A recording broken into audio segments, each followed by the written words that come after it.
Kutztown University, where a caring faculty is committed to excellence in the liberal arts, sciences, business, education, the visual and performing arts.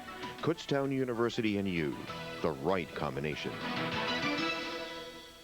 By the First Union Foundation, who is proud to support Scholastic Scrimmage. First Union is celebrating 10 years of commitment to education through their community literacy program that involves First Union employees reading in local schools.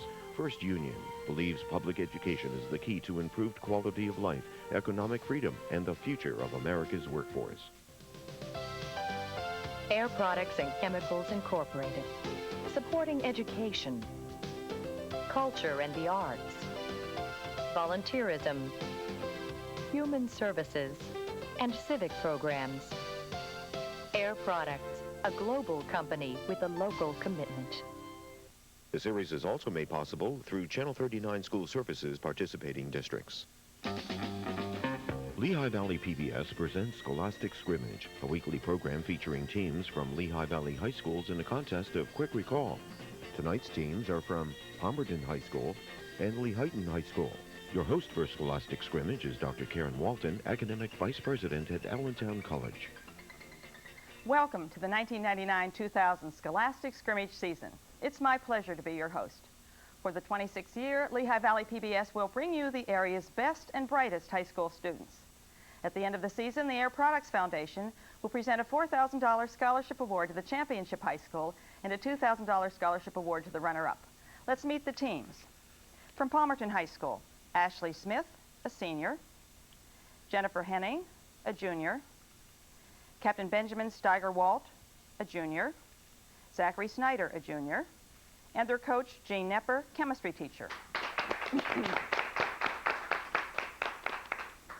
From Lehighton High School, Neil Devani, a freshman, Captain Chester Wentz, a senior, Paul Zipp, a senior, Emily Smith, a senior, and their coach, Wilson Rarick, mathematics teacher. The judges for tonight's contest are Shirley Billheimer and Barbara Cohenauer, the producers of Scholastic Scrimmage. Remember that the questions on Scholastic Scrimmage demand rapid recall of factual information and are not necessarily indicative of academic training. We understand the rules, so let's begin the contest with the toss-up in physics. What is the term for the transfer of heat by the mass movement of molecules over considerable distances? Lehighton Paul? Convection. Correct. And your bonus? Convection usually takes place in what two types of materials?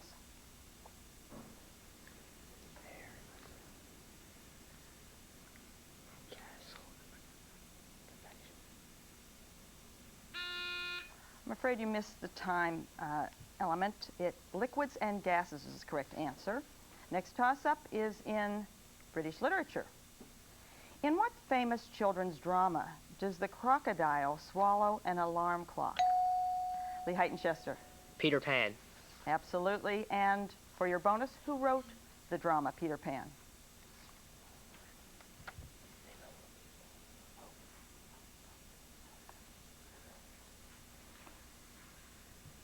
No response? No response. It was J.M.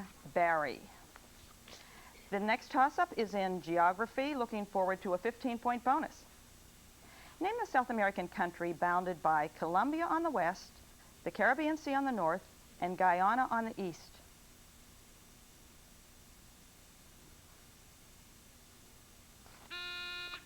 It is Venezuela. You'll probably need a paper and pencil for the next question in mathematics. Find the integer n for which the following equation is true. And you'll want to write down this equation. 5 to the nth power plus 5 to the nth power plus 5 to the nth power plus 5 to the nth power plus 5 to the nth power is equal to 5 to the 25th power. Find the value of n.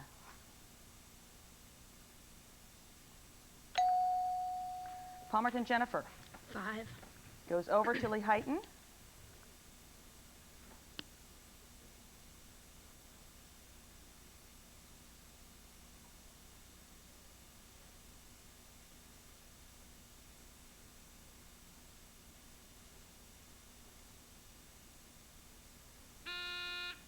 answer is 24. If you look at that, you have 5 of those. 5 times 5 to the n, then you add the exponents, so you're getting an n plus 1 is equal to 25, so n is 24. The next one is in world history. A British statesman did more than any other man of his time to enlarge the British Empire. In the 1870s, he made a fortune by consolidating most of the diamond mines of South Africa. He willed a large gift to Oxford University to establish a scholarship in his name. For 10 points, who was he? Palmerton Zachary? Road. Road is correct, Cecil Rhodes. And for your bonus, name the meadow in Surrey, England, on the south bank of the Thames, where King John signed the Magna Carta.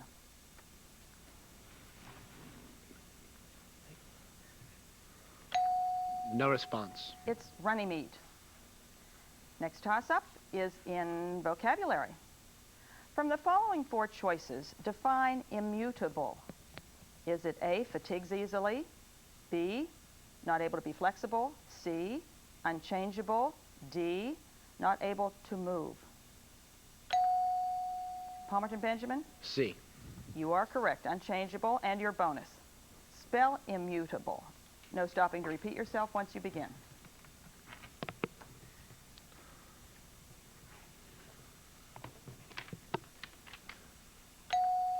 Benjamin? I-M-M-U-T-A-B-L-E.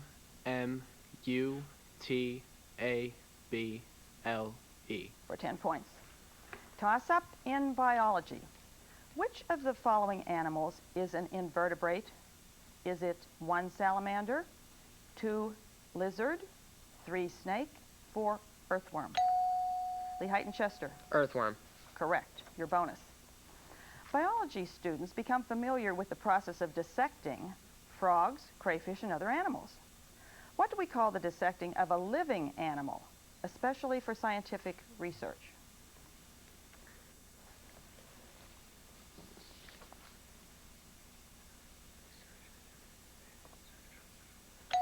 Surgery. It is vivisection. Vivisection. Next, in art. One of the most beautiful pieces of ancient Greek sculpture is now in the monitor. Name this work, which is considered one of the most important pieces of art in the Louvre.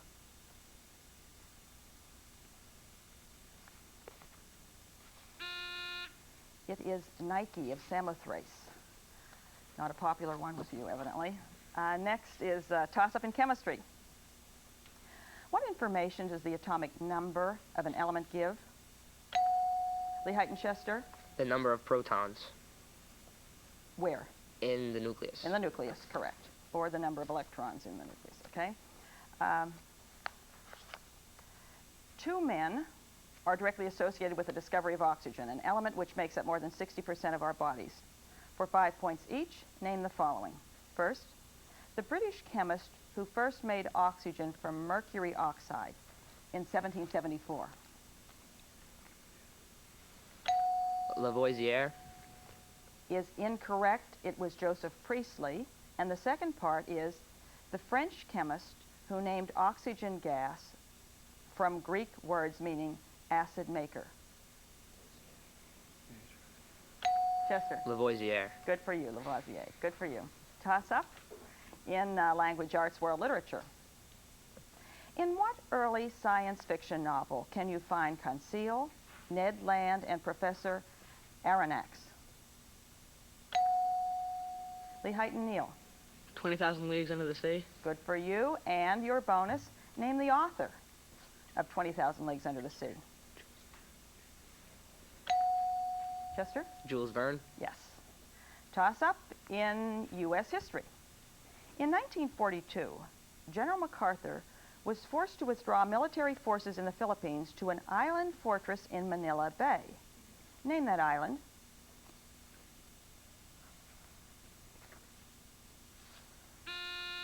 Corregidor, that's a tough one. Next one is a toss-up in mathematics algebra. The graph of y is equal to x to the 4th power plus 2y cubed plus x squared intersects the x-axis at how many points?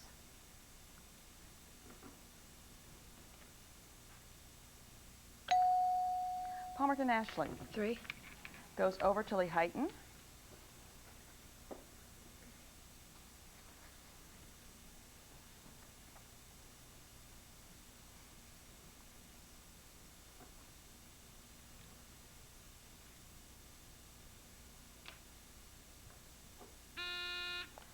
You have to let y equals 0 and then see how many values of x you can find. Next toss-up is in American literature. What well-known novel is an allegorical and symbolic exploration of moral issues in a Puritan community of 17th century New England? Palmerton Zachary. Scarlet Letter. Absolutely. And who authored the Scarlet Letter? Nathaniel Hawthorne. You are correct, for another 10-point bonus. Next toss-up is science, and we are looking toward a 15-point bonus question. What instrument is used by surveyors for measuring horizontal angles?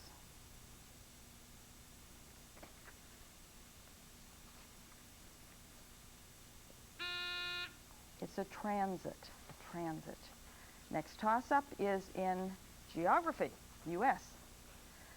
The Great Stone Face, or the Old Man of the Mountains, is a famous natural feature on a mountain in New Hampshire. In what state is Stone Mountain located? Palmerton Benjamin. Georgia. Absolutely, and your bonus. In 1861, a dissident group of Southerners opposed the ordinance of secession of their state, secured federal recognition, and in 1863, their state was admitted to the Union. For 10 points, name this state. West Virginia. Yes. Toss-up in music. Name the instrument featured in the following passage.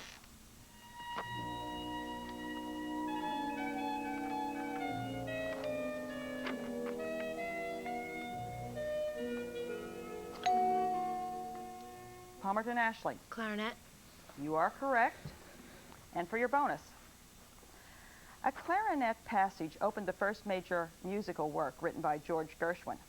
It was first performed in New York in 1924. Listen to a well-known excerpt and name this composition.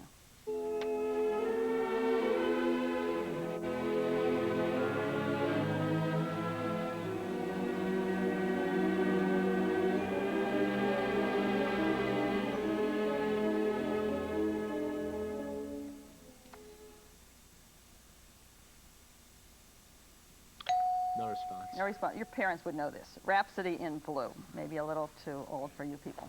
Well, the halftime score is Palmerton 70, Lehighton 65. Very close. Good contest. At halftime in the first round, we asked the students to tell us something about their families. So let's begin with Palmerton Ashley. My father owns a card and gift shop in Palmerton. My mother is an instructional aide at S.S. Palmer Elementary School. My older sister is a sophomore at Millersville University, and I have a younger sister in 9th grade and a younger brother in 4th grade. Thank you. Jennifer. My father is a chiropractor in New Jersey. My mother is a psychology major at Kutztown University, and I have 3 younger brothers, one 14, one 10, and one 2. Thank you, Jennifer. Benjamin? My father is a hardware store manager. My mother is a data entry clerk, and I have a sister that's a freshman at Palmerton High School also. Thank you. Zachary? My father works for the city of Allentown. My mother works for Air Products. I have a younger brother who's an alternate for the Scholastic Scrimmage team, and 2 older sisters now living on their own. Thank you. Over to Lehighton. Neil? My dad used to be a doctor. My mother runs her own travel agent business. My older sister is a junior, and I have a younger sister who's in 5th grade. Thank you, Neil. Chester? My father is a carpenter. He works for an Isle Bridge Corporation. My mother is a secretary at the Lehighton Area School District, and my brother is a junior at Towson University in Maryland. Thank you. Paul? My father works for PP&L Electric Company. My mother's a secretary. I have 2 older sisters, one that's a junior at Drexel, and another that's a sophomore at IUP. Thank you. And Emily? My father owns a painting business in Lehighton. My mother works for CMC Environmental. I have a sister who's a sophomore at Lehighton and a brother who's in 4th grade. Thank you.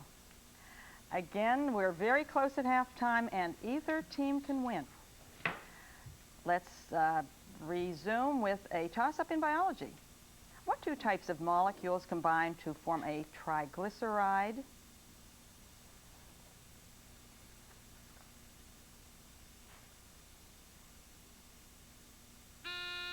Glycerol and fatty acids. This next toss-up in world history is looking forward to a 15-point bonus. Name the English monarch who followed Mary Tudor to the throne. The Act of Supremacy, which was passed during this monarch's reign, empowers the English king or queen to rule over both church and state. Palmerton, Benjamin. Henry VIII. Goes over to Lehighton.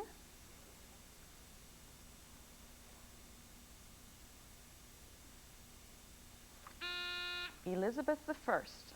Toss-up in American literature. If you were reading this bit of advice, well done is better than well said, what book would you be reading?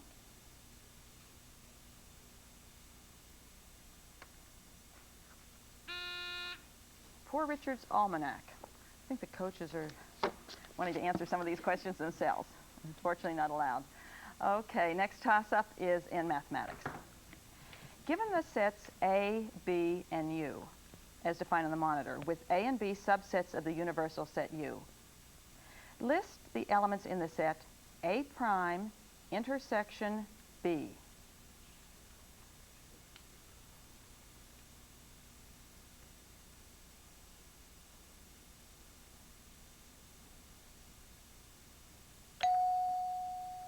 Palmerton, Zachary. 1 and 5. Goes over to Lehighton.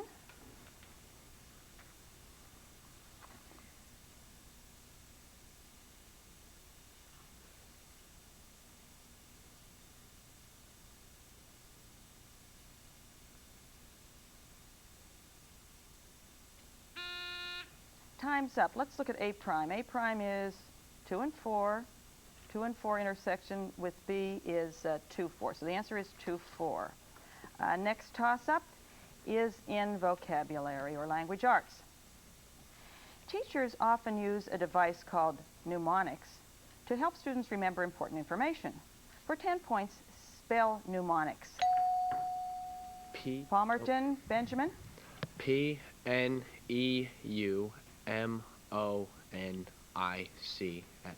Goes over to Lehighton.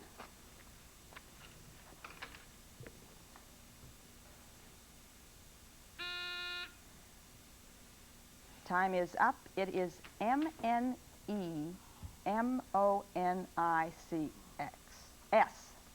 C-S. Of course, the M is silent. The light bulb is just going on in Benjamin's brain. Okay, a toss-up in biology. Name the hormone secreted by glands at the top of the kidneys when a person is under immediate stress. Palmerton, Benjamin. Adrenaline. Adrenaline. I think there's a lot of adrenaline in the room right now.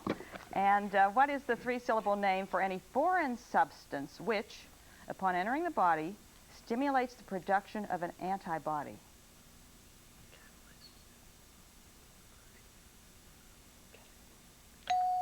Benjamin? Catalyst. It's an antigen. Toss-up, current events. Recently, the Field Museum in Chicago announced the display of a once thought to be lost manuscript of a famous scholar born in Sicily in 287 BC. Who authored the manuscript?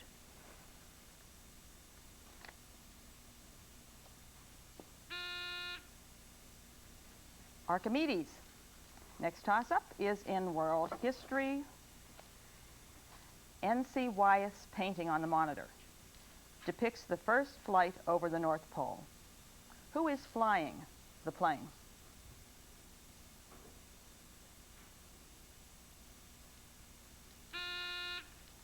Richard Byrd, Lieutenant Commander Richard Byrd. So let's see if we like a toss-up in mathematics.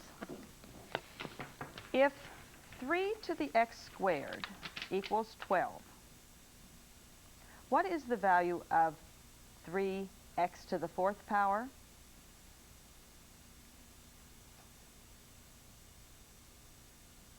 It is only the x to the 4th power, 3x x to the fourth power. Palmerton Jennifer. 48. Good for you and your bonus.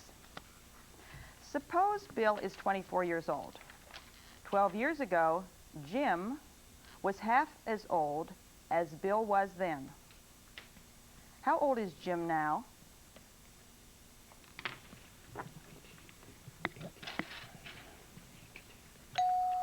Benjamin? 18. 18. I heard a little fight over there, and I think this end of it won. You are correct. You are correct. 18. You went with the women. You went with the women. Good for you. Next toss-up is in geography. In New York City, Staten Island and Brooklyn are connected by what major bridge?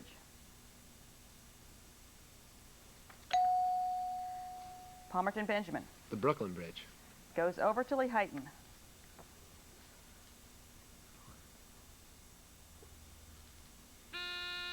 Verrazano Narrows Bridge.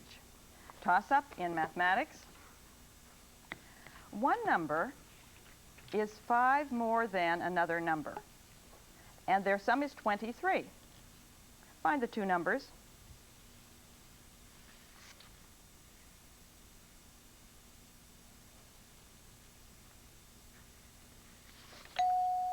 Lehighton Paul.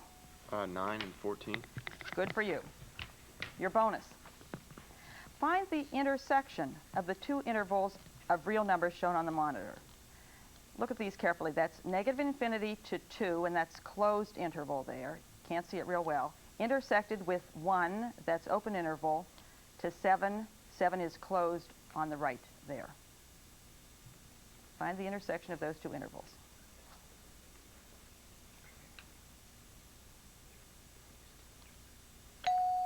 Two. Chester, 2 is not correct. It is the following interval. 1 to 2, closed on, open on the left, closed on the right. So it's all real numbers greater than 1 and less than or equal to 2. Next toss-up is in science.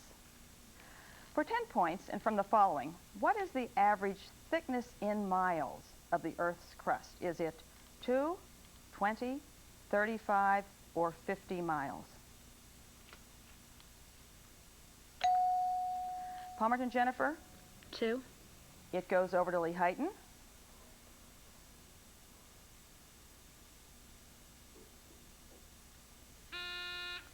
$20 miles. Our next toss-up is in U.S. history. Or let's not necessarily U.S., British, somewhere between the two. What Parliamentary Act of 1660 provided that no goods or commodities could be imported to or exported from English colonies except in English-built or English-owned ships?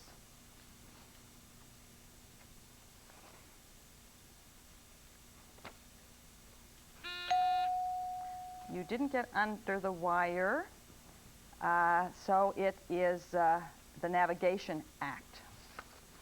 No one gives that a try. Toss-up in world literature. The following is a sentence from a well-known short story. As Gregor Samsa awoke one morning from uneasy dreams, he found himself transformed in his bed into a gigantic insect. For 10 points, give me the title of the short story.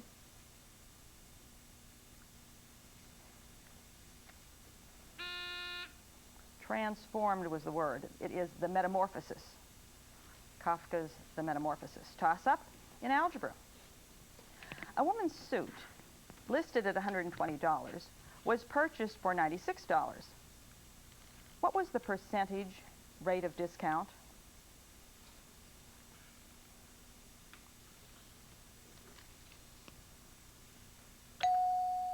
Palmerton Jennifer?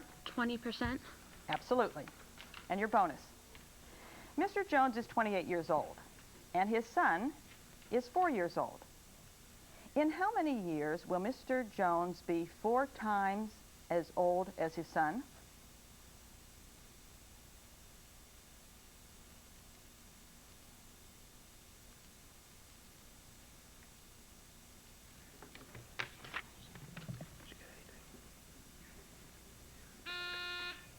It's 4 years.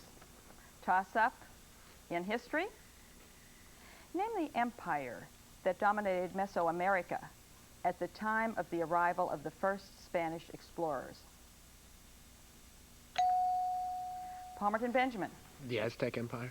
Absolutely, and your bonus. Name the empire that dominated the Andean South America at the time of the arrival of the first Spanish explorers. Benjamin. The Inca Empire. Good for you. Toss-up in mathematics. What is the multiplicative times up? Final score, Palmerton 105, Lehighton 75.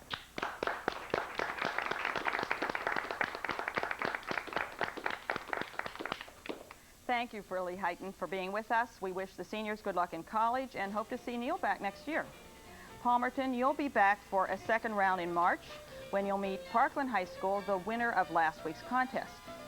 Please join us next week for a scrimmage between Notre Dame and Whitehall High Schools. I'm Karen Walton. Thank you for being with us. Good night.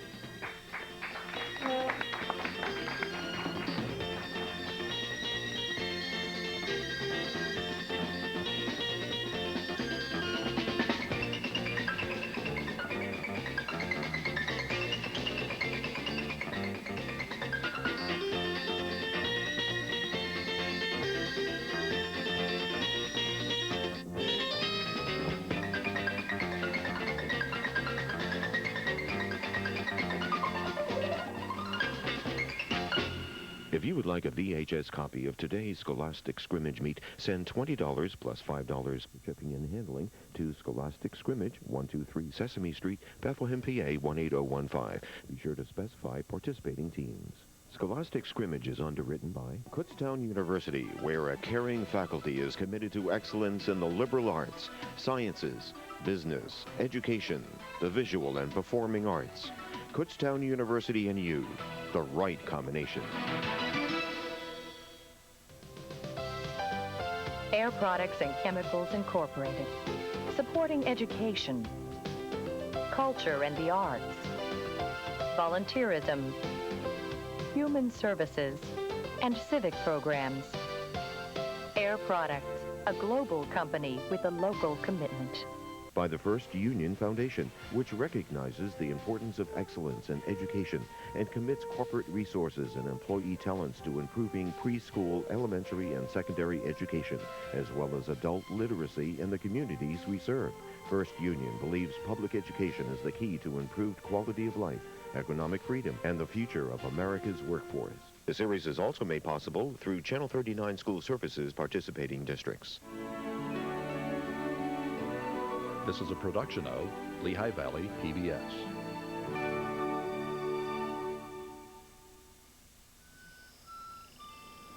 Boy, it's amazing how many stars there are. You know what's really amazing, Clell, is that recent discoveries within the Orion Nebula lend credence to the theory of a whole other solar system, predating our own, of course, thus increasing the chances of our not being alone.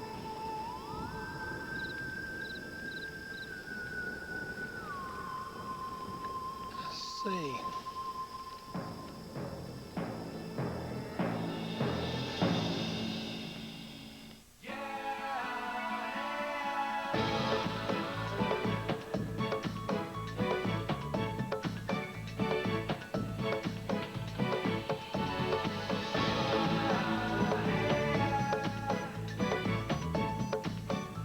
Computer Chronicles is underwritten by Prologue, a convenient toll-free access service that gives you the right connection to the world's largest computer network, the Internet.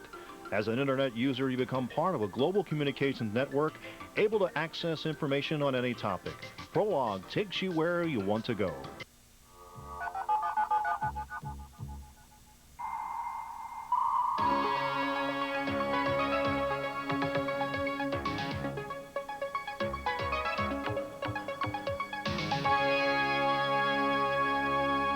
This week on the Computer Chronicles, the best of Comdex. We'll show you the new generation of Internet PCs like Compact's iPac and MSN's Web Companion. MP3 came of age at this Comdex with several very cool MP3 players and utilities. We'll show you the best of them. The real sleeper at this Comdex was Linux. In fact, the entire Linux Pavilion won Bytes Award for Best of Show. We'll tell you why. And this is Bluetooth, a hot new technology for getting all your chip-based appliances talking to each other. It's the best of Comdex, coming up next on the Computer Chronicles. The Computer Chronicles is brought to you by BigStar.com, with thousands of videos and DVDs for the whole family.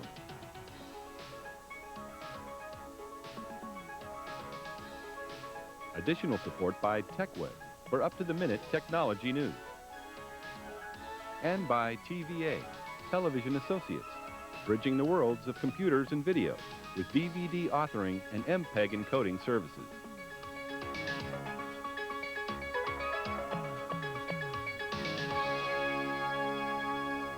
Hi, and welcome to the Computer Chronicles. I'm Stuart Chaffee. Well, Fall Comdex is still the country's biggest computer trade show. More than 200,000 people showed up for this year's mega event in Las Vegas. More than 2,000 exhibitors were there.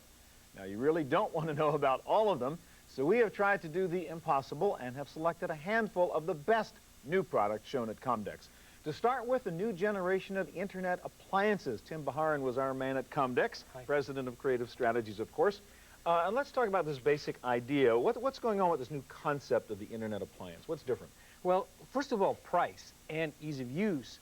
Now, there are two actual approaches to the way the industry is going after this. The first is through something they call the Internet PC, and it's a real PC, but it's based on something called the Easy PC specification that Intel and Microsoft... And what is the Easy PC spec? Well, the fundamental thing is you get away with the slots and the ISA cards of the past and the ISA bus. Okay. Instead, what they do is they go to the Universal Serial Bus, USB ports instead, for all the expansion. All right, why don't we talk about this one then? This is the iPac here, right? Which is what, as you say, a slotless PC. Right, and this comes into the category of what we call an Internet PC, because it's still really a PC, but its main function is to let people get on the Internet and do work on the Internet. All right, so that's the way you know, and if you're going to do expansion, it's all through USB ports. Correct.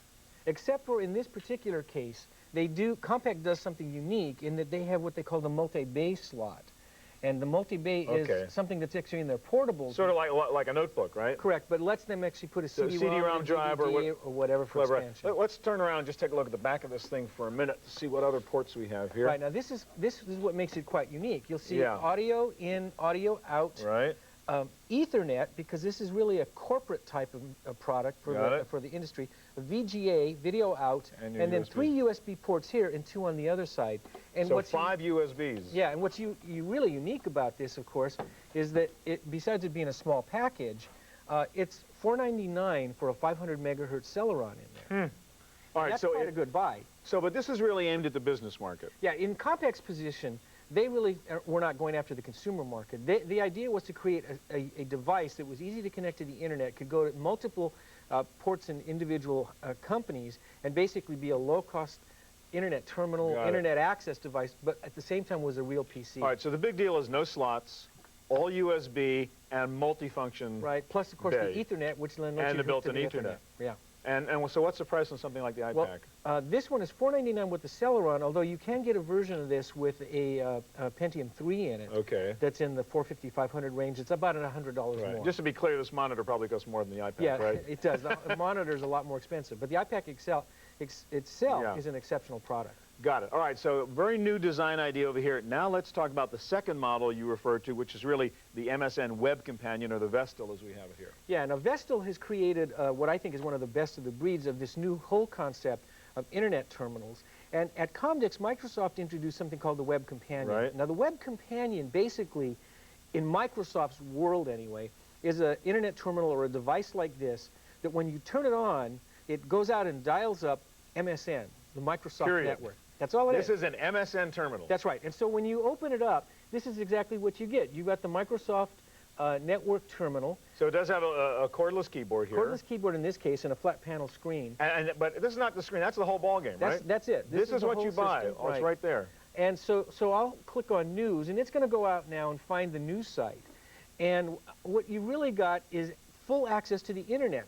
So it's fundamentally a browser. Happens to be the MSNBC site. Right, and it happens to run under Microsoft Windows CE operating system. But so it is a CE device. It's a CE device, but it's a whole new model for Microsoft. And what's interesting, and I'm real fascinated to watch this, is that it takes Microsoft from what was a one-time purchase to a servicing purchase. In this iPack, comes with Windows. It comes with Windows, and I paid Bill Gates $50 one time. Each time you buy a real PC. Right, just one time though. Okay. In this model, because I'm using this terminal and I'm going to it on a monthly basis, I'm paying for it. It's like $19.99. He's got you $20 a month for the rest of your life. Plus, he gets to do something that everybody wants to do. Is if you buy a product that comes through MSN, he gets a piece of that action through this whole e-commerce kickback model, you know, where you're actually being compensated. So what you're saying, the internet is not a threat to Microsoft, it's a huge new revenue opportunity. Well, in this particular case it is. I mean, you imagine today, AOL has over 20 million users, whereas MSN is probably around 4 or 5 at best. Right. Well, what Microsoft wants to do is capture more of AOL's market by bringing them into a kind of a closed environment. So this is really consumer, low-end, put a terminal in everybody's house, happens to be plugged into MSN. Yeah, and it's going to be basically subsidized. So right now, a device like this, if you wanted to buy it by itself, it'd be $4.95 or $5.95. But if you sign up for MSN, for like 2 to 3 years, Microsoft will kick that $300 or $400 back of the cost, and because where they're really going to make their money is through the transactions that come through the service on the in the future. But Vestal has done an exceptional job with this, and this represents a real cool idea in the web companion. Tim, thanks a lot. Well, if there was one technology that came of age at Fall Comdex, it was MP3. Players and encoders were everywhere. There were several cool new MP3 gadgets, and our guide to MP3 products at Comdex is Scott Hacker, author of the new book MP3, The Definitive Guide. Correct. That'll be out in February from O'Reilly. All right, great. Now, we've got lots of gadgets and some software. Let's work with the gadgets first of all, because we've come a long way since that early Diamond Rio MP3 player. Let's talk about the Nomad first. What is different about the Nomad? Well, the defining difference between the first and second generation devices is that these are now using a combination of built-in storage and external storage. All right, so this has a little cradle, and this is actually the little player over here. Right, this is a cradle, connects to a serial port, interfaces with Windows software. The third generations will not use a cradle. They'll simply have a USB, plug-in. Got it. So storage outside this device, so it can still be nice and small. Correct. How much actually storage is in the little device? This has got 32 built in, and then we've got these small NMC cards. That's a 32 meg card. All right, so you can add those, and then what's this one? That's called a compact flash card. These have a larger form factor, but these have a lot more growth left in them. These will be up to 256 megs by the end of 2000. Wow. All right, you carry on a lot of music. All right, let's plug this in and just see what this little baby sounds like. I think we're hooked up there. We've got an Indian raga going on here in the background. Okay. Here we go. Yeah, there we go. And you've got your usual array of fast forward and stop and et cetera. You can also stop this at any time and record a voice memo, which is very convenient when you're driving, riding a bicycle, whatever. That records at a very low bit rate MP3, maybe 16 kilobits or something. All right, so this is Nomad's more capacity, able to take these memory cards, got a cradle to sync up with your PC. There's another important distinction. As you know, with the Diamond Rio suit, which hinged upon the fact that the Rio was not a recording device, but a storage device. When you move to external storage, they're sort of even more off the hook. This is not even a storage device. It's not even a storage device. It's literally just a player. Because you can buy these naked, like the i2 Go we'll get to in a minute. You can buy without any storage at all. So they're off the hook. In addition, those units were not able to export music out to other players. So you couldn't swap your music with other people. With these, if everybody's got a backpack full of these, you swap them around. You're not going to see the storage go. So all right, let's talk about the i2Go thing, which is very cool. You mentioned that's this guy over here, and that looks a little bit different. That's a different form factor, huh? It's a little bit larger, a little bit heavier. This is it looks like a car radar detector in a way. Well, it's good you bring that up, because this is optimized for use in the car. It can be worn on the hip, but this is actually the readout, huh? The readout is on the front, so it's designed to sit on the windshield. Put it on the dashboard, maybe. Put it on the dashboard. You've got a windshield suction cups so it comes with all this just like the radar detector. You've got the cigarette lighter adapter, and in case your car stereo doesn't have an auxiliary input, you get the cassette output. This is kind of lo-fi, these cassette output, but they do in a pinch. You can get these at any Radio Shack. It's not specific to this device. Yeah. Now, what's the storage on the i2Go? This also comes with a 64 meg compact flash card. So you put the cards in there. However, there's a twist. This also has a slot in the back. Turn that around and show folks. So we can see that. Now, here you're going to put a 340 meg IBM micro drive, which is a physical hard drive with vast amounts of storage. These will actually be able to carry 2 of these for 680 megs of storage. So you can have a real hard drive on this little MP3 player. Exactly. Now, you get one disadvantage with a hard drive, which is that, again, it's a physical device, possibly subject to skipping if you're really, really active, whereas the solid-state MP3 players are jog-proof. All right, I2Go. Now, finally, on hardware, this was amazing, got lots of attention. This is an MP3 player. It looks like a pen. It is an amazing. This also has 64 megs built in, no removable storage. But plug it in. Let's see what jack this one in as well, and hit play on that. And I think we're going to get some Macy Gray going on in the background. Yeah, it sounds very, very good. And again, you've got the usual array of controls. If you flip it over, your readout over here. Yep, you've got a readout. And on this side, we've got a little bay door. We've got a port. A USB port in your pen. That is great. And literally a pen clip there. Put it in your pocket. Oh, yeah. You can clip it on your pocket. It also has a neck strap, so you can wear it around your neck. My biggest concern would be losing it. At $300, no kidding. I probably wouldn't. The other limitation with this... Yeah, it just runs on this one battery here. One battery, limited to about 5 hours of playback, so you'll probably want to have a battery of batteries, Get a rechargeable battery there, yeah. Okay, now let's talk about software. 2 very interesting things introduced. First of all, the Sonic Foundry. What is that? This is an integrated MP3 creation, playback, playlist building, database, and it even burns MP3 CDs. software for idiots kind of thing. I mean, do it all. Right. Similar in some ways to the real jukebox, etc. This has some nice features such as an, oops, I'm not trying to rename that, I'm trying to play it. This has built-in visualizers, which is kind of psychedelic, and your usual equalizer. Shows you the ID3 tag. You've got your whole MP3 stereo now on your PC. Exactly. Lastly, a lot of buzz about Napster. Explain Napster and show it to us. Napster is an interesting product because what people find when they go searching for MP3 on the net is broken links, and if they want to distribute their own things, it's hard to set up a web server, hard to set up an FTP server. Right. With Napster, you install it, it searches your hard drive for music, you go online, and it makes your music available to the world. It's this great mega server for everybody who has MP3 files on their hard drive. Right. You can get to anybody's music. If you're online. And you've got like everybody's Rolling Stones cuts here. This is what I did. I typed in Rolling Stones. I found 50 different users with Rolling Stones music on their drive. It shows me what bandwidth they're connected at, the bit rate of all their files. You can specify, don't show me any files, that are less than 128 kilobit, etc. So this gets around a lot of obstacles and allows a lot of users to serve who previously couldn't Called serve. Napster. Napster.com. All right, thanks a lot. Coming up next, Linux and Bluetooth. We'll be right back.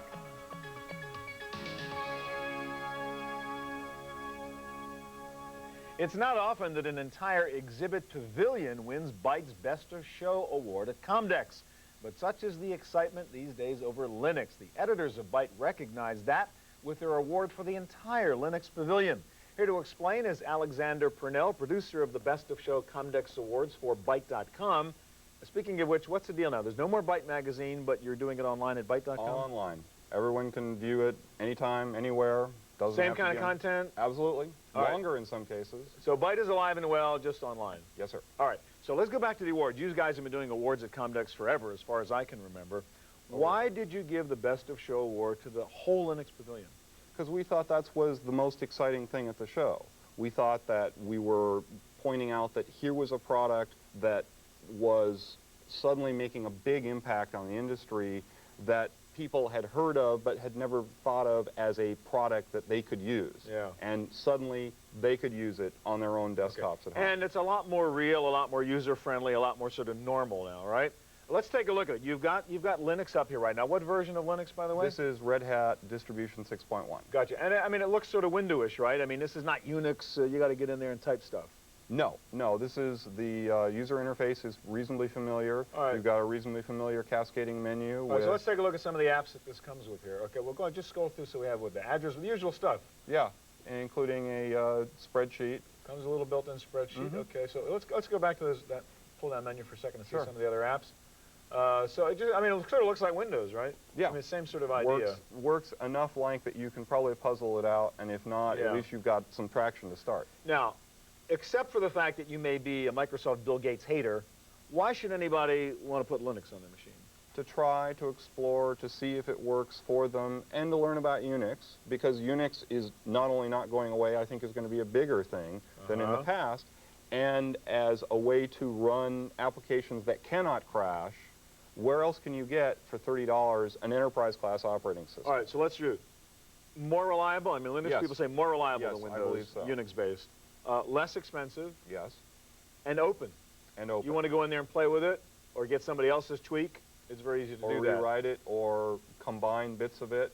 Linux comes out in distributions, which are controlled by the person who writes them and who collates them. Okay, next wrap has been, hey, there are no applications. Yeah, Linux is great, and I'd like an alternative to Microsoft, but I can't run anything. That's been solved. In fact, let me show everybody this. You also gave your Best Software Award to the Corel Office Suite for Linux. And why did that win the Best Software Award? Because we thought that it was important to Linux and important for the whole usage of Linux as an operating system to have a real word processing suite. And here's a real word processing suite. And it's a whole Office suite, yes, right? Not only WordPerfect. Yes, this is a not quite finished, but very, very nearly finished version. It's not quite out, but this version runs. All right, so show us WordPerfect for Linux. Looks familiar, looks a lot like... All the same basic stuff. I mean, does it have all the sort of robust functionality that you'd expect? Yes, it's full WordPerfect 8. It just happens to be running on top of Unix. Yeah, and I mean, runs as well, or maybe better than if you were running on Windows, you're saying? I believe so. What about, say, the cost of buying the Corel suite as opposed to buying Microsoft Office? It lists for less, and should cost you less. It itself is not open. You can't go in and rewrite it. Got it. It runs on top of an open operating system. All right. All right. What other apps are there? We can do the whole Office bit. I mean, can I browse the web on Linux? Yes, sir. Here's the Netscape browser. Right, so there's a version of Netscape up there. Now, the other fear people have, I've got Windows, you know, that sort of sneakily ties up your whole machine. I mean, is it going to be a disaster to my computer if I also install Linux? No. No, you can use a part of your hard drive, use a second hard drive, and you can go in and play with it. The safest way would be to get a second hard drive, install Linux on it, and don't run anything else on it, and Windows wouldn't even know about it. All right, so sort of keep them apart if you can, but you could put it on the same hard drive? And most people do. Some people have 3, 4 operating systems on the same drive. Other thing people worry about is the installation process. Very complicated. You have to be a geek, etc. Has that been improved? Much improved. This system can go from soup to nuts in as little as 20 minutes. Yeah. A lot of it depends on whether your hardware is supported, but an increasing amount of it is. Last point we ought to make, Alex, is many people don't know it, but they're running Linux all the time, right? Because a lot of the internet world, a lot of the server world is in fact using Linux. A lot of the smaller ISPs don't use anything but. They have a Linux box. They may reboot once every couple of months in order to improve the software. Otherwise, it just sits in a corner or in a closet somewhere and just runs for months. Fascinating. Thanks a lot, Alex. Thank you. Okay. Well, one of the most exciting futuristic technologies at Comdex was something called Bluetooth. It's not quite a product, but a protocol, a standard for allowing a variety of electronic devices to communicate wirelessly. It's the result of a collaboration between Intel, IBM, Toshiba, Ericsson, and Nokia.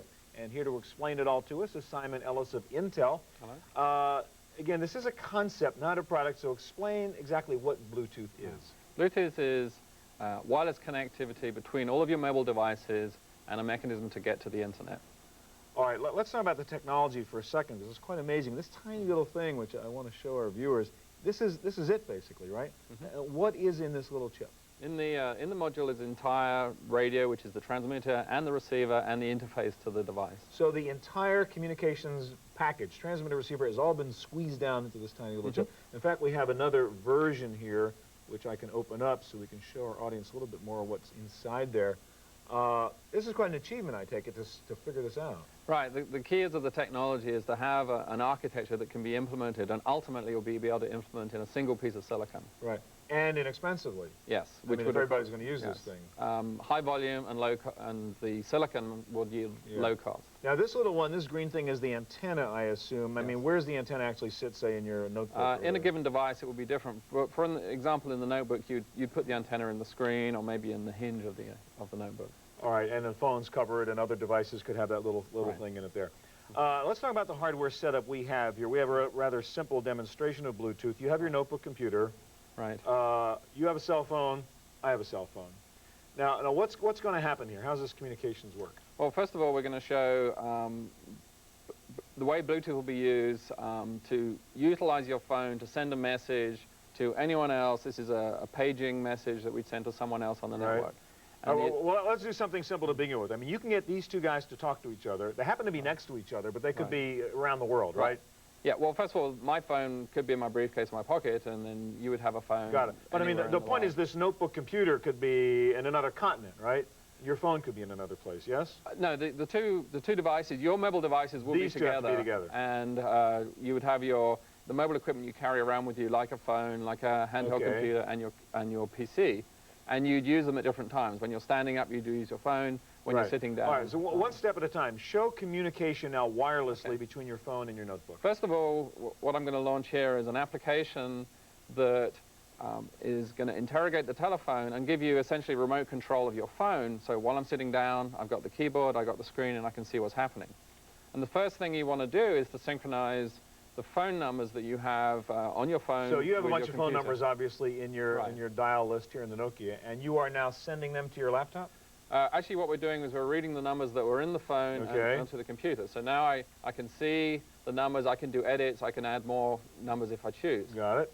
Now, the next thing is to show creating a message. It's very hard to type a message using the numbers on the screen. Yeah. So while I'm sitting down, I'm waiting for an airplane perhaps, I can now use my computer with the screen, using the advantages that computers have, for example, being able to cut and paste the message from something All right, I've so been this is sort of a little constructing. email message. Okay, I've got my phone over here now. Now, I could be the other side of the world, right? Right. So you're sitting in an airport in London, let's say, and you've got your notebook and your Nokia and your little Bluetooth chips in there, and you want to send me an email message here in California. Right. So what I would do is I construct the message, I hit the send button, and then you would, you could receive the message on your phone, which you could then read and reply to. Got it. All right, and did you send it to me? Yes, it takes what's happening as a message. Okay, there it goes. All right, so again, to make sure, yeah, I got it. Let me just take a look here. Bluetooth message. And there it is. Simon Ellis, Intel Corporation, reporting. All right. Now, what happened here then, though, I mean, this did go up to some cell phone network up in cyberspace somewhere and come back around. Right. Now, this is all very nice. I mean, it's cool to get your phone and your notebook computer to talk together and to be able to send messages like that. I would think the real value is getting this little chip in everything. Right. The goal of the program is to have a common way for all devices to connect to each other. So, for example, in your car, if you wanted to put your, if you had a Bluetooth connection, then you could use the hands-free system. So I might have a Bluetooth chip in my car. I might have it in my PDA, I assume, in my digital camera. In a printer. My printer. Consumer So appliances. the theory is there's this like ideal geek world coming down the line in which all objects can talk to each other wirelessly around the world. Yes. Called Bluetooth. Right. Thank you. All right, that's our look at the best of fall Comdex. I'll be back in just a moment with some closing thoughts.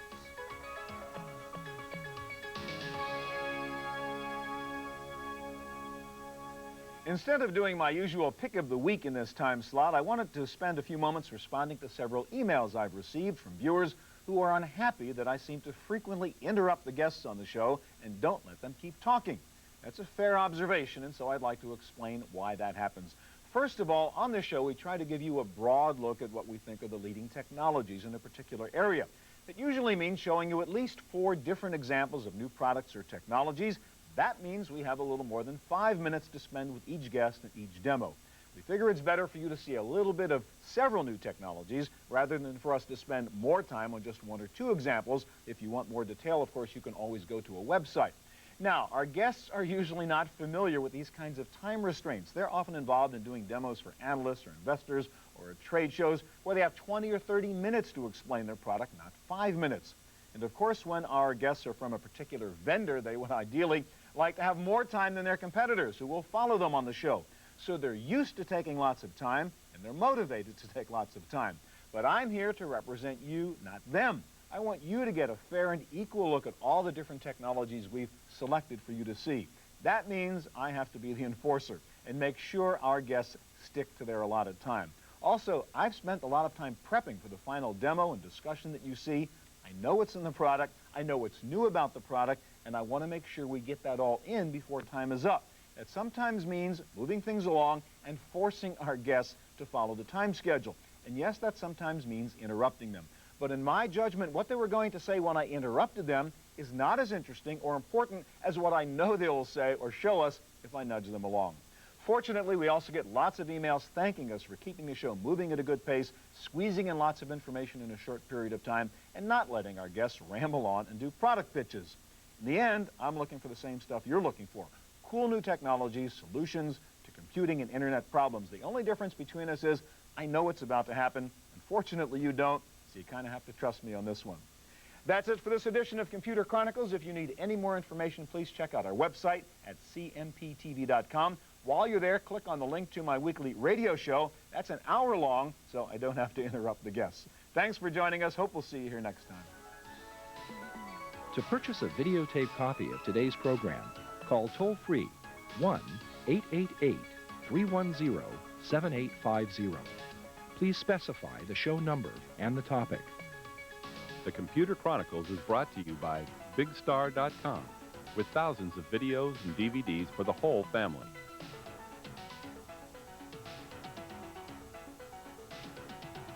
Additional support by TechWeb for up-to-the-minute technology news. And by TVA, Television Associates, bridging the worlds of computers and video with DVD authoring and MPEG encoding services. Next week on the Computer Chronicles, the Y2K problem. We'll show you how to check your computer's CMOS and BIOS for possible year 2000 glitches.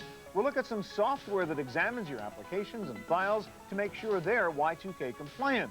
We'll talk to Microsoft about some reported Y2K problems with Windows, and we'll search the web for good and bad information about what you should do to deal with Y2K. Plus, we'll look at the mainframe side of the problem. Can you count on power, water, money, and safe air travel on January 1? It's all coming up next week on the Computer Chronicles.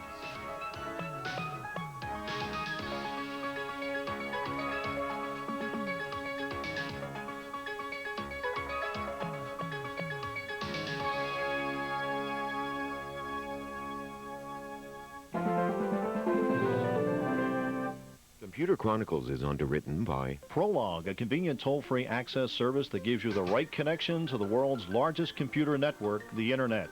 As an Internet user, you become part of a global communications network, able to access information on any topic. Prolog takes you where you want to go. Hi, I'm Bob Martin. And I'm Amy Burkett. Thanks so much for getting Lehigh Valley Tempo off to such a great start. We're taking a little holiday hiatus to work on some more great stories, and we'd like to hear your story ideas.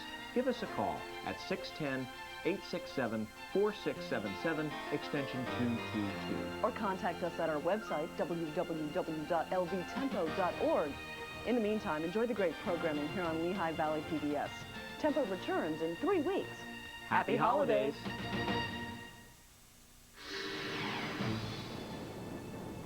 Volcanoes erupt. Glaciers collide.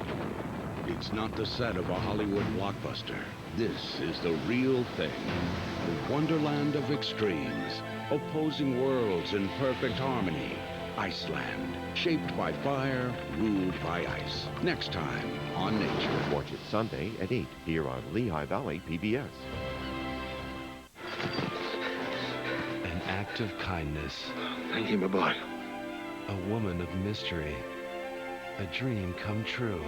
I have unusual business to contract with you concerning this young man. A lifelong love.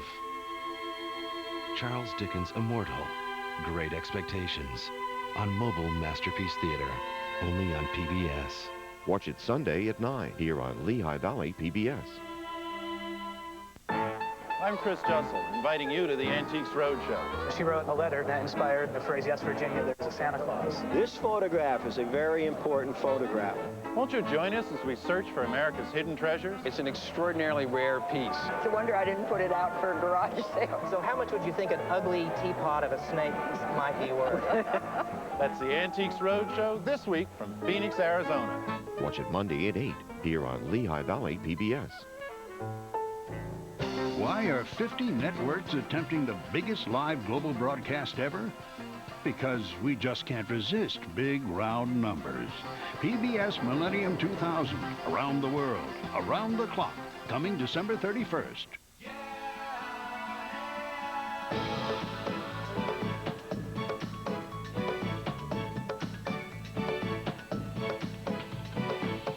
Victory Garden is underwritten by Hortopedia Corporation, creators of horticultural multimedia CD-ROMs, including Shrub Care, providing the information needed to grow healthy shrubs. Complete Shrub Care, available at home and garden retailers. Where's George when you really need him? Hello, I'm Roger Swain, and welcome again to the Victory Garden. Well, here's a cherry tree that's definitely in need of a haircut. But if we can't bring you George Washington in person, we can do the next best thing, which is take you to his home and garden in Mount Vernon, Virginia. Then we'll come back here for part 2 of our great new landscape project, and Chef Marion will show you how to turn eggplant into delicious caponata. In the words of our first president, I cannot tell a lie. It's all coming right up.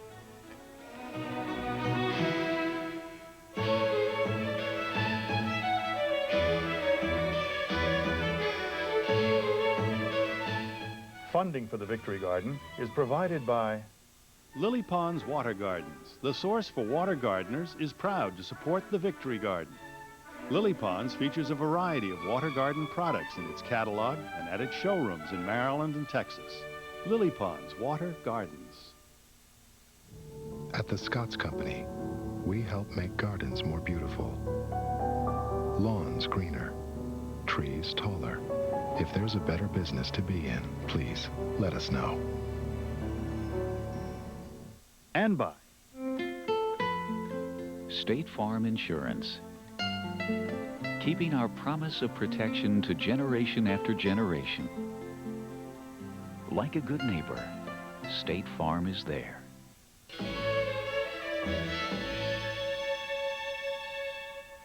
One of the great tourist attractions in Washington, D.C. is Mount Vernon, the home and garden of our first president, George Washington. And unlike so many attractions in Washington that are cared for by the federal government, Mount Vernon is run by the Mount Vernon Ladies Association. Earlier today, we had the chance to meet with horticulturalist Dean Norton, who has the awesome challenge of trying to keep the gardens beautiful and green. Well, Dean, I have to start with a good gardening question. All right. What kind of a year do you think we're having so far here along the Potomac? No complaints. Good year, lots of rain, and it's really helped the grass and the trees and the plants. You know, I always like to see this grass green. I'm amazed you can keep it green. It's pretty surprising. With nearly 1 million visitors a year, as I see it, 2 million feet, lots of compaction. But you know, we want to welcome people out here. We want them to enjoy the view, stomp on the grass for a little while before they leave and go on to other destinations. Well, I remember the last time I was here, there was a lot of construction going on in the house. Sure enough, you know, it's just ongoing. Good restoration work never stops. And the east front, the painting is just being completed. We have an archaeological dig going on the south lawn. The mansion roof was just done last year. It has all new cypress shingles. And of course, one of the crowning features would be the cupola, and what a view you have from there. With a new fabricated dove of peace. We had the original taken off, and it's now in a museum. Oh, that's great. I bet you can see all the way down to Washington and probably to the Chesapeake. You better believe it. It's beautiful. Well, where should we start our tour? Well, I'd like to take you to the kitchen garden. It was first laid out by George Washington in 1760. It's a real special garden here on the grounds.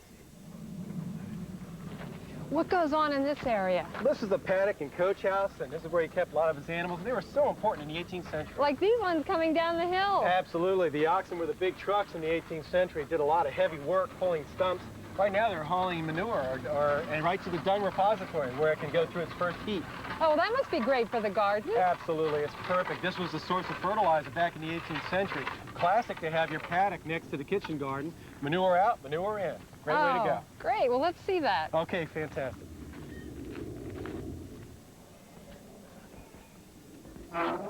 So we're entering the lower garden? Absolutely, the lower garden or kitchen garden, a really important garden here at Mount Vernon because this was the place that they grew all the produce, vegetables, berries for gathering and use in the kitchen, the family kitchen, to not only feed the Washingtons, but their many guests. Oh, it looks magnificent. It's very well tended, and one thing that's really special and always is a very great curiosity to our visitors are the espaliers that border the walks. You know, in the 18th century, they liked to plant things like this because it gave the vegetables an additional windbreak. What we have here are some pears, and we have apples other places, and some of them are really old. I can see that They date huge back trunk. to around the 1930s when this garden was planted. I notice immediately a great use of hedges. I love the lavender. Lavender is beautiful, and of course, with the walls that surround the garden, creating that microclimate, a lot of times it survives during the winter from year to year. Yes. Now here you've got nasturtiums. Right, nasturtiums and the globe artichoke. Martha Washington mentions the globe artichoke on several occasions. Does she? Absolutely. Now the germander is one of the best hedging plants. Yeah, it really does well here. It's planted around several of the beds and really does make a nice appearance and good definition of the beds and the grass paths. And you know, the grass paths were important too. In a work garden such as this, grass would have been the paths, because it didn't matter if they got muddy here. It was just we gardeners that were out here cultivating. Well, it makes it feel very cool as well. Exactly. Now, what are you going to plant here in this freshly Well, this cultivated bed is ready soil? for our next planting, which will be beets. And Charlie, our gardener, will probably be planting them at the end of this week. Oh, look at this. It's broken again into formal beds, and you must have at least 150 cabbages, so beautiful and large. They are. They're 157. And, you know, cabbages were a very durable plant, but also a very important thing was that Washington was not only feeding the Washingtons, but many guests that stopped by. He called Mount Vernon a well-resorted tavern, and one year he recorded over 400 visitors. Well, they had to have a lot of harvest Lots then. of harvest, that's right. Now, what about this feature? Well, this is a cistern. You know, the closest well that we know of is over by the family kitchen, and that's a long ways to tote water. So you wanted to bring it over and have a holding pin or holding area, which is this cistern. And you know what else? It warms the water nicely. In the 18th century horticulturists once again said, water with warm water, not cold water and shock your plant, but warm water will be taken up far quicker. Especially the new seedling. Absolutely, absolutely. A striking hedge again. I love the rosemary. Beautiful rosemary hedge, and once again, they've been here for several years, and the walls with the microclimate has kept them alive very nicely. Surprise. Now, this is so large. Those cold frames. They're cold frames, right, and of course you could use your manure that had come from the dung repository, which you've already seen, and put in here to make hotbeds. You know, I'd love to spend a little time here and just reap some of the harvest. I could do great things with this. Well, it is nice, you know, and most of the produce that comes from this garden goes to the people that work here, so it's a nice benefit.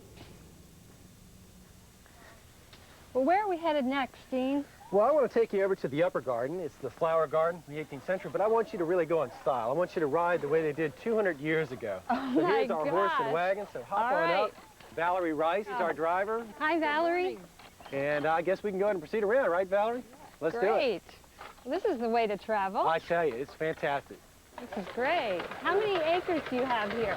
We have just about 500 acres. George Washington had 8,000 during his time. How many trees? You've got, it's so green. I mean, have you planted a lot? Absolutely, lots of trees. Washington really wanted trees planted on either side of the Serpentine Avenue to supply good shade for those people that were strolling the gardens and grounds. Now, how many are original? We have about 13 trees that date back to George Washington's time. Now, I'm wondering about these mounds. What are they for? Well, the mounds are kind of an interesting feature. You know, Washington was referring to a book called New Principles of Gardening, written by Batty Langley in 1728. And Langley, it's really a how-to book on how to landscape an 18th century property. Langley speaks of using mounts within your design, which are huge, possibly the size of the Bowling Green. But Washington was having the landscape on 4 acres, where Langley was speaking of 500 to 600 acres. So he did a little tiny mound. And he planted it exactly the way Langley suggested. He just made his first horticultural mistake by planting a weeping willow up on the top, and you just can't keep a weeping willow alive 4 feet above the ground. What a stunning view out here. Yeah, isn't that great? It's one of the sight lines that he created. Again, another part of the naturalistic design. And the way he enhanced that was by using a ha-ha wall right down here to our left. A ha-ha wall is a brick wall recessed into the ground. And the nice thing about it is it does act as a physical barrier, keeping domestic animals from coming up onto these pleasure grounds. But when looking from the house out to the west, you don't see it. Well, this is definitely the way to see the gardens and grounds. I think it is. And what I like about it, and I think our visitors like about it, the sights and sounds and smells of a farm or a plantation. That's what really brings Mount Vernon to life. It really does. Right. In fact, I can already smell the roses, Dean. That's right. You know, as we're traveling around the Serpentines, visitors used to seem to always go to the left for some reason. But as they walked over here, they went into this garden. They commented on the beauty and the smell of the roses, as you're saying, and the beautiful tub plants. And this is what I'm going to want to show you in just a few minutes. Yeah. Well, you must have a lot of the old roses here, as Martha and George, I know Martha used a lot of them in her cooking. Absolutely. Martha Washington's Book of Cookery is actually a good resource as far as looking at old plants and knowing what was used during her time. We do have old roses. All the flowers that we'll see in here are appropriate to the period. Oh, that's interesting. Well, you know, I'm trying to... Here. All right, I probably need it. Yeah, come on, hop down. There you Thanks. go. All right, well, let's go on in the garden. Okay. This area seems to have a great sense of enclosure also. That's right. And once again, the walls that surround this garden make a great microclimate, and the flowers definitely benefit from that. It looks as though the thought here was to combine color as well as fragrance. Absolutely. And coloration, almost the gaudier the better, which, as you can see here, lots of colors together.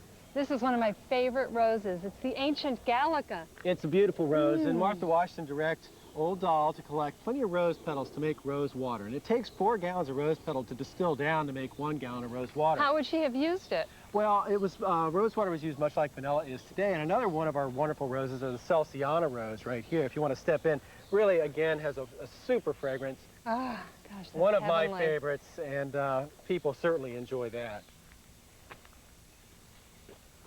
And you may notice the peony over here. Peonies are very popular in the garden. Again, another appropriate plant to the 18th century. Very perfumed. Next to the meadow rue, right here, the Thalictrum. Now, I'm really surprised to see a valerian that is this tall. What do you do? Well, you know, it's good old compost again. Good cultural practices make happy plants, and this is a happy plant. This smells like cherry pie. Isn't it super?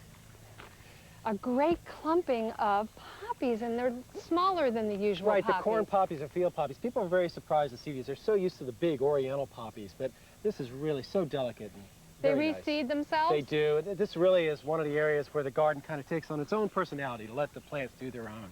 Yeah, I their think own that thing. really, they're happy plants when they do That's that. correct, I agree. Now, this is a favorite blue spiky flower. Yeah, the peach leaf bellflower. Again, a real nice flower. Rabbits love that. Oh, they do? Oh, yes. They love to chop them down. Well, you really have great combinations. I see one of my favorite flowers, an herbal flower over here. Yeah, the pot marigold, you know, it was used for cooking, hence the name pot marigold, but also, as you can tell from the wonderful orange and yellow color, used also for dyes. Yeah, Martha must have loved that inside. Oh, yes, absolutely. And, you know, there's a real nice building over here, the greenhouse, that I'd love to show you. Oh, I got to see that. Okay. Well, what's going on in this area, Dean? This is another formal area within this naturalistic design. This is a parterre, and Washington really wanted to thank the French, and he wanted to honor them by this motif of the French fleur-de-lis in this design. The material surrounding the small English boxwood is crushed oyster shell. So you get more contrast with the foliage. Absolutely. A very simple parterre, but that's what Batty Langley directed in his book, New Principles of Gardening, to make it simple. I see. Well, you certainly have a lot of boxwood here. Yes, ma'am, we sure do. Holly, this is the building I wanted to show you. This is the greenhouse. In George Washington's day, he completed the structure in 1787. It was a very popular structure and one where he houses semi-tropical trees and citrus fruits.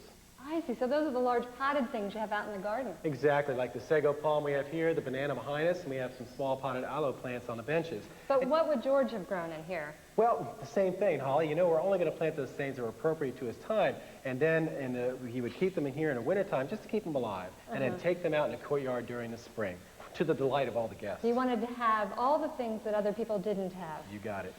Well, Exactly. Dean, it's been a great tour, and I want to know when you're open. Every day of the year from 8 until 5. 8 until 5 during the spring and summer, 9 until 5 during the winter months. And we love for people to come see us. Always something to see. You bet.